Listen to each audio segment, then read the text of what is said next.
Today I'll be talking about the second habit from Stephen Covey's book named 7 Habits of Highly Effective People. The second habit talks about how effective people can always be when they begin with an end in mind. The book says people fail at businesses and life because of not having the vision of how you will end what you have begun. I say same implies with being an effective speaker. And here is my interpretation of the second habit. Failure to accomplish being a good speaker is a result of doing a lot of things, but not with a clear vision of how it would look like after you have given certain amount of time. You need certain principles. You need certain plans, commitments, and goals, which will always help you become better speakers. These goals, principles, plan, and commitment will help you remain on track, and it keeps pushing you forward to become better and better.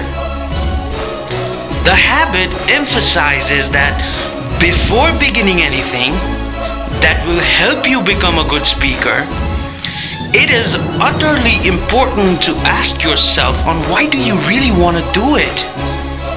Why do you want to attend public speaking seminars? Why do you want to listen to public speakers? Or why are you learning anything that is going to help you become better at English or any other language? The book says do not do things just because you like it. It's not going to help.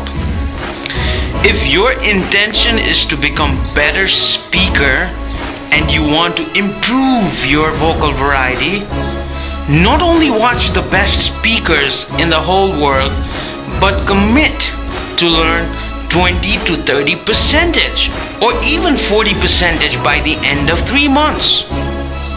Give yourself a target. If you are going to public speaking seminars, just do not go there. Sit, attend, feel great about it, and come back. Go stand on that stage if it allows. Start speaking and start getting feedbacks. Commit to yourself by the end of 6 months.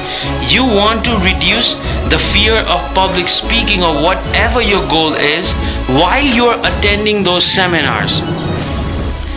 There is a saying that a lot of people are running very fast but nowhere, which is absolutely right. Direction is very important, and that is what I have learned from the second habit.